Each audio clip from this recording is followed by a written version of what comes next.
Hello everyone, कैसे हो आप सब गाइज़। ये पर्टिकुलर सीरीज़ मैंने नई सीरीज़ स्टार्ट की है आप लोगों के लिए, जिसमें कि हो सकता है कि आपको 300-400 वीडियोस मिले, बिकॉज नंबर ऑफ़ कॉन्सेप्ट्स और नंबर ऑफ़ क्वेश्चंस तो कितने भी हो सकते हैं। और इस सीरीज़ को चलाने के पीछे मात्र एक लाइन का एक छोटा सा कारण है कि यूट्यूब में इतना कंटेंट पड़ा है, बट उसके बावजूद जेईई एडवांस के लिए स्पेसिफिक कोई कंटेंट नहीं है। इवन जो बोर्ड लेवल का कंटेंट है या मेन लेवल का कंटेंट है, उसको एडवांस लेवल की संज्ञा दे दी गई है। सो उस पट्टी चीज़ को मैं डिफ्रेंशिएट कराने के लिए या एक डिफरेंस क्रिएट करने के लिए आप लोगों के सामने एक रियल फिजिक्स का सीरीज़ लेकर के आ रहा हूँ, जिसमें हम एक से एक जेईई एडवांस के इराडोव की प्रॉब्लम्स, रेसनिक-हैलिडे की या फिर कोरोडोव की, या फिर आप बोल दीजिए जितने भी अच्छे इंस्टीट्यूशंस हैं जिनकी अच्छी ऑल इंडिया टेस्ट सीरीज चलती है और अच्छे टफ प्रॉब्लम्स होते हैं, उनके डिस्कशंस मैं आप लोगों के साथ कराऊंगा and topics based on demand भी यहाँ पे अपन लोग डील करेंगे। ओके, तो गाइज आज का जो हमारा क्वेश्चन है वो है A bead can slide on a smooth straight wire and a particle of mass m attached to the bead via a light string taut and as shown in figure and then let fall. Okay, if the bead has a mass of 2m, then when the string makes an angle theta with the wire, find the speed of the bead and the distance it slide up to this instant. मतलब question में ये बोल रहा सीधा सीधा हिंदी में समझाए तो कि एक पर्टिकुलर ये वायर है, उस वायर में एक वीड डली हुई है जिसका मास 2m है, और उस वीड से एक दूसरी वायर कनेक्टेड है। Weed is free to move, उस वीड से एक दूसरी वायर कनेक्टेड है l लेंथ की, जो कि m मास से कनेक्टेड है। क्लियर है? अब क्वेश्चन में ये बोल रहा है कि जब इस m मास को हम छोड़ेंगे तो इस वीड की पोजीशन कितनी है, मतलब ये वीड कितना डिस्टेंस चल लेगी, पहला क्वेश्चन। और दूसरा क्वेश्चन, उस वक्त की कंडीशन में वीड की वेलोसिटी क्या होगी या फिर इस ब्लॉक की वेलोसिटी क्या होगी, ऐसा क्वेश्चन हम लोगों से पूछ रहा है। क्लियर है? तो इस क्वेश्चन को आप लोग भी एक बार ट्राई करना चाहें तो इस वीडियो को यहीं पे पॉज कर लीजिए और एक बार ट्राई कर लीजिए, ठीक है। लेकिन मैं आप लोग को सॉल्व करके दिखाता हूं, महसूस करना अपन को कि एक्चुअल में हो क्या रहा होगा यहाँ पे। Got it? मैं आपको एक्सप्लेन तो करूंगा। देखो मैंने कुछ ऐसे मतलब एक अरेंजमेंट बनाया हुआ है, बहुत ज़्यादा ये वैसा स्टाइलिश अरेंजमेंट नहीं है, बस समझाने की कोशिश करिए कि लेट अस सपोज ये वीड है हमारी, ये हमारी वीड है और ये हमारा पर्टिकुलर ब्लॉक है, वो ब्लॉक जो m मास का है, ठीक है। अब ये वायर है, आइडियल कंडीशंस नहीं है, सो उतना अच्छा तो नहीं दिखेगा जितना यहाँ पे होना चाहिए था, बट फिर भी महसूस तो करा ही देगा। मैं दोनों को एक साथ छोड़ता हूँ, वीड को यहाँ से छोड़ूंगा, वीड फ्री कर दूंगा, एक तरह से वीड इज फ्री नाउ। अब देखिए क्या हुआ, आपको क्या दिखा, सडनली देखिएगा क्या दिखा आपको क्या दिखा, आपको ये दिखा होगा कि जब ये पर्टिकुलर ब्लॉक ऐसे आया तो ये वीड ऐसे गई, और फिर जब वो ब्लॉक यहां से लौट के दोबारा ऐसे लौटने लगा तो ये वीड दोबारा इधर की ओर गई। Now the question raised is, ऐसा क्यों हुआ, या फिर ये जो एक्सपेरिमेंट मैंने आपको करके दिखाया ये ऐसा क्या शो कर रहा है। देखिए एक्चुअली हो क्या रहा है, मैं आपको समझाने की कोशिश करूंगा, पूरे अच्छे क्वेश्चन, इस क्वेश्चन को ना अच्छे से अपन समझेंगे और सॉल्व करने की कोशिश करेंगे। और ये सही मायने में देखा जाए तो एक अच्छा क्वेश्चन है बहुत सारे कॉन्सेप्ट्स को एक साथ डील करने के लिए। देखिए वर्टिकल डायरेक्शन में नो डाउट ग्रेविटेशनल पुल लग रहा है, लेकिन हॉरिजॉन्टल डायरेक्शन में कोई फोर्स है क्या? नो। अलॉन्ग हॉरिजॉन्टल डायरेक्शन यदि हम बात करें तो हॉरिजॉन्टल डायरेक्शन के अलॉन्ग कोई भी फोर्स नहीं लग रहा। Summation of all forces along x axis that is 0 and initially velocity of centre of mass was 0 initially, क्योंकि बोथ वेयर इन रेस्ट, दोनों रेस्ट में थे, तो centre of mass horizontal direction move कर नहीं रहा था और हॉरिजॉन्टल डायरेक्शन में कोई फोर्स भी नहीं है। इसका मतलब बहुत ही छोटा सा रीजन है, छोटा सा कॉन्सेप्ट यहाँ से जनरेट हो जाएगा कि भैया हॉरिजॉन्टल डायरेक्शन में सेंटर ऑफ मास की पोजीशन वही रहेगी जो कि पहले रही होगी। सो लेट अस सपोज कि ये हमारा 2m मास है और ये m मास है, तो जो हमारा सेंटर ऑफ मास का पोजीशन रहा होगा वो कुछ यहाँ पे होगा।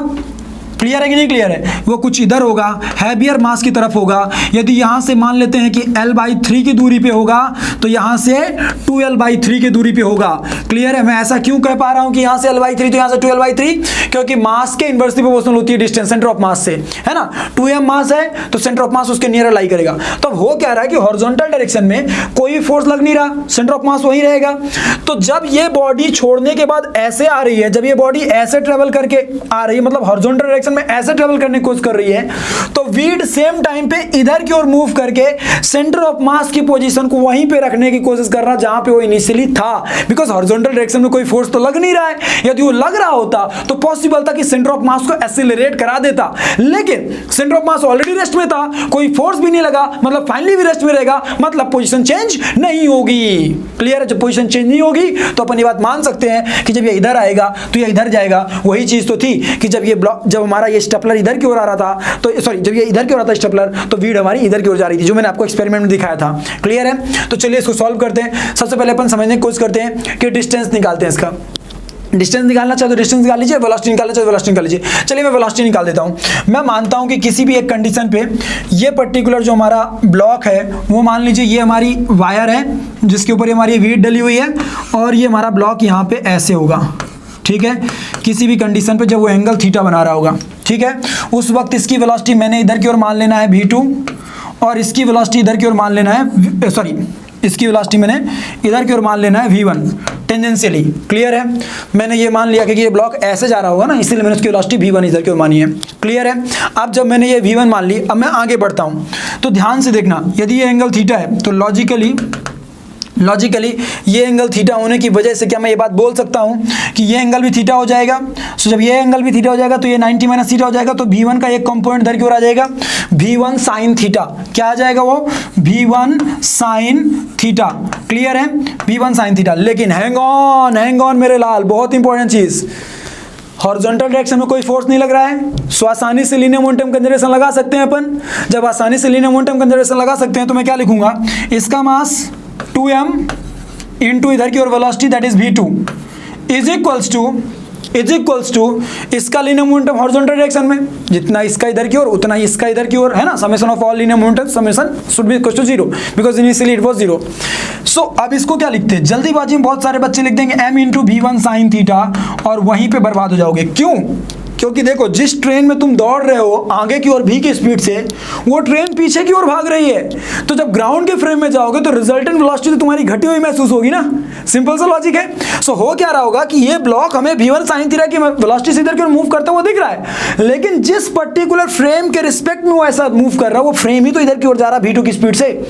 सो एक्चुअल में हमें क्या लिखना चाहिए था, हमें लिखना चाहिए था small m into v1 sine theta minus v2।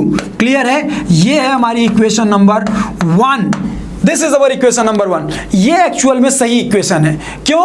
क्योंकि हो क्या रहा है कि वो ब्लॉक हमें भले महसूस हो रहा है कि इधर की ओर v1 साइन थीटा की स्पीड जा रहा है, लेकिन जिस वीड से कनेक्टेड वो वीड इधर की ओर v2 की स्पीड चली गई है। तो जब रिजल्टेंट स्पीड ग्राउंड के फ्रेम में देखोगे तो ये क्या दिखेगी, v1 sine theta minus v2। आप ऐसे समझ सकते हो, ध्यान से देखो, मान लो कि ये इधर की ओर ब्लॉक दौड़ रहा है ऐसे, ठीक है, और इसके ऊपर कोई पेन है जो कि इधर की ओर आ रही है।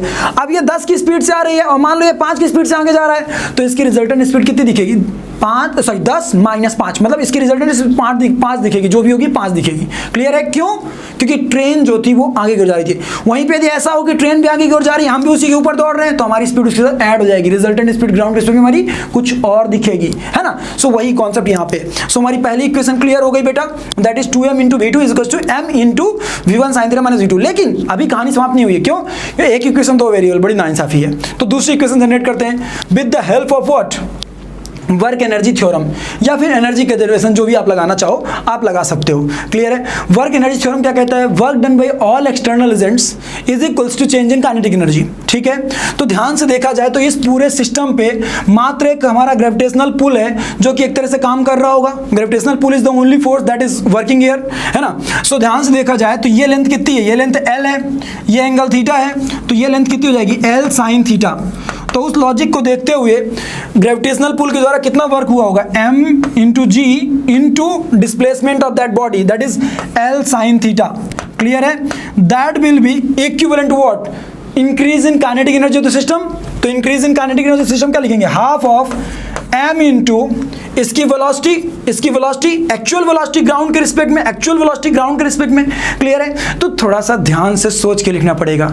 एक्चुअल वेलोसिटी ग्राउंड के रिस्पेक्ट में लिखने जाएंगे ना, तो इसकी एक वेलोसिटी है इधर की ओर v1 है ना, और इसकी वेलोसिटी इधर की ओर क्या है, इधर की ओर हमारी v2 से जा रहा है। तो एक्चुअल में देखा जाए तो इन दोनों का हम रिजल्टेंट लेने जाएंगे, v1 और v2 का। क्लियर है? तो v1 और v2 का रिजल्टेंट ले लीजिए, क्या आ जाएगा आपका, ध्यान से देखिएगा, what ever it will come out. इनके बीच का एंगल कितना दिखेगा, ये v2 ऐसा हो गया, ये V2 इधर की ओर हो चुका है, क्लियर है। और ये एंगल थीटा है, तो ये एंगल दी थीटा, तो ये 90 माइनस थीटा है ना, तो ये 90 माइनस थीटा हुआ, तो ये एंगल कितना हो जाएगा, ये हो जाएगा 90 प्लस थीटा, क्लियर है, ये 90 प्लस थीटा हो जाएगा अपना। तो उस लॉजिक के हिसाब से V1 प्लस V2 दोनों का रिजल्टेंट अपन ले लेंगे। तो मैं इसको ऐसा सीधा सीधा लिखता हूँ, अंडर रूट ऑफ V1 का स्क्वायर प्लस V2 का square plus 2 times of V1 into V2 into cos of this angle, cos of this angle. तो ये कॉस ऑफ दिस एंगल कितना हो जाएगा अपना, ये एक तरह से देखा है तो कॉस ऑफ दिस एंगल हो जाएगा हमारा 90 प्लस थीटा, क्लियर है। तो कॉस 90 प्लस थीटा, क्लियर है बेटा। अच्छा, इसका होल स्क्वायर, क्योंकि हम काइनेटिक एनर्जी का टर्म लिख रहे हैं तो इसका होल स्क्वायर, ठीक है। ये काइनेटिक एनर्जी टर्म किसके लिए है, इस बॉडी के लिए हुआ, और अभी भी इसकी काइनेटिक एनर्जी बची है लिखनी, हमें इसकी तो लिखनी पड़ेगी ना अभी। तो प्लस पे half of 2m into V2 का स्क्वायर, क्लियर है बेटा। अब ये ध्यान से देखिए, तो हमारे लिए दो इक्वेशन है, दो वेरिएबल है। Now easily we can solve out, हम इजीली सॉल्व कर सकते हैं with the help of this two equations, clear है। आसानी से आप सॉल्व कर सकते हैं, क्यों, क्योंकि आपको आइडिया लग चुका है कि भैया V1 V2 के रिस्पेक्ट में एक इक्वेशन ये हो गई, V1 V2 के रिस्पेक्ट में एक इक्वेशन ये हो गई।